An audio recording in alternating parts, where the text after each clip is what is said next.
Saudações a você que acompanha o canal do Grupo de Reflexão Bíblica São Jerônimo. Hoje queremos meditar um pouco sobre o Evangelho de Lucas, capítulo 2, versículos de 41 a 51.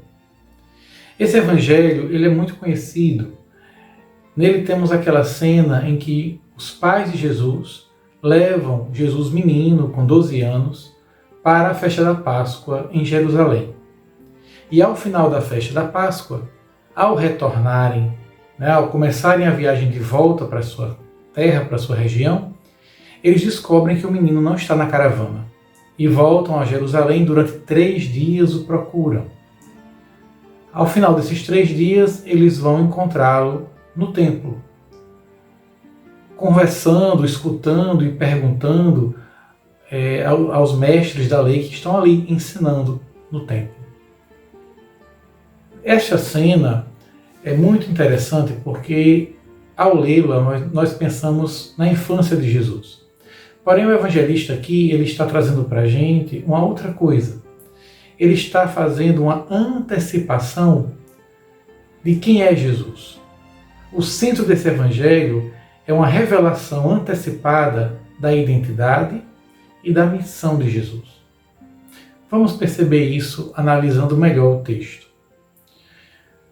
A situação de Jesus que desaparece e que depois de 3 dias é reencontrado faz alusão clara ao episódio da morte e ressurreição de Jesus, aonde após 3 dias ele então aparece e se faz ver pelos seus discípulos, se apresenta aos seus discípulos agora ressuscitado. Essa imagem, então, da angústia dos 3 dias de procura é um reflexo antecipado dos dias em que a comunidade cristã ela vai sofrer com a ausência de Jesus.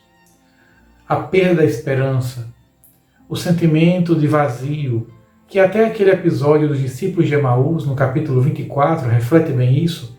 Eles caminham tristes, decepcionados, porque esperavam que Jesus fosse ser o Messias, que libertaria Israel, só que ele morreu.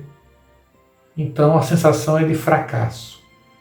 O evangelho do episódio de Jesus, menino perdido e encontrado no templo de Jerusalém, aponta para esta cena, uma antecipação desta cena da Páscoa. Uma antecipação do que a comunidade dos discípulos vai viver diante da paixão, morte e ressurreição de Jesus. É um primeiro elemento interessante que esse evangelho nos traz. Mas o ponto central do evangelho vai estar justamente no diálogo entre Maria e Jesus. Porque ao encontrá-lo, Maria vai perguntar por que ele fez isso, Não sabe que eu e seu pai estávamos procurando você angustiados?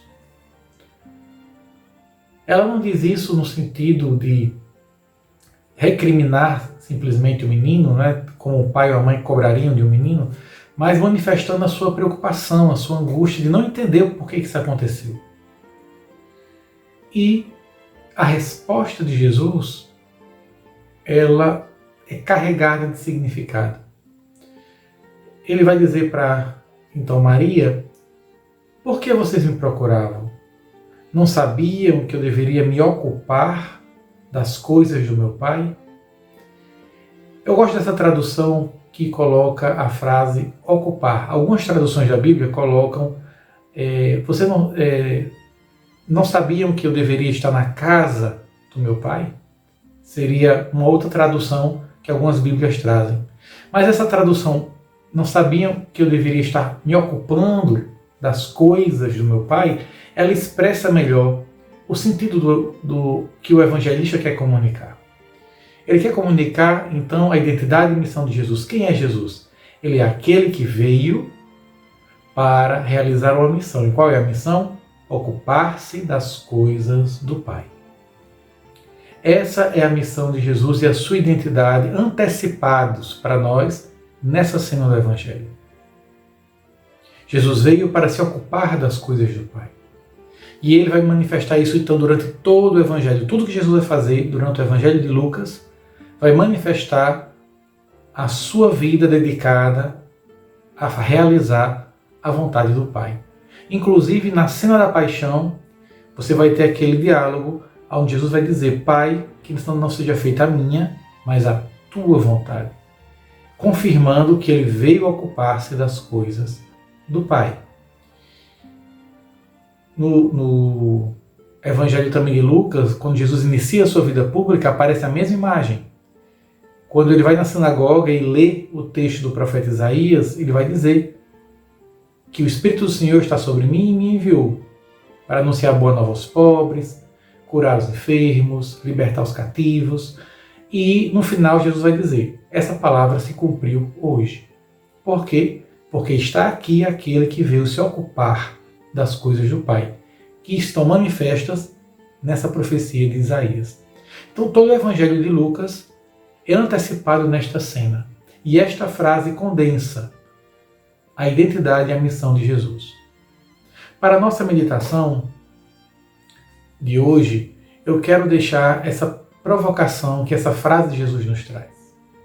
Nós, como discípulos e discípulas de Jesus, também somos chamados a nos ocuparmos das coisas do Pai. E para entendermos isso, devemos fazer como Maria. Hoje que celebramos a memória do Imaculado Coração de Maria, o Evangelho termina falando disso, que Maria guarda tudo no coração e medita, reflete, pensa, procura o sentido profundo no seu coração. Porque na hora ela não compreende bem o que está acontecendo, mas ela não deixa se perder. Ela guarda tudo e vai meditando até o momento que ela consiga compreender isso. Como Maria, façamos isso também. Meditemos no nosso coração esse Evangelho de hoje, meditemos essa frase e deixemos que a graça de Deus, pela ação do Espírito, nos ajude a compreender qual é a vontade do Pai, quais são as coisas do Pai, e que nós também possamos, como Jesus, como verdadeiros discípulos de Jesus, nos ocuparmos das coisas do Pai. Eu deixo aqui uma dica. As coisas do Pai são as coisas que Jesus fez. E se nós olharmos no Evangelho de Lucas, a primeira palavra que Jesus assume, a palavra de anunciar a boa nova aos pobres, de libertar os cativos, de curar os enfermos, deveríamos começar por aqui o caminho, talvez. Porque Jesus já nos dá a pista que é por aqui que o Pai nos chama a caminhar. Guarde no coração essa palavra, meditemos juntos e procuremos caminhos na nossa vida, no dia a dia, para vivê-la.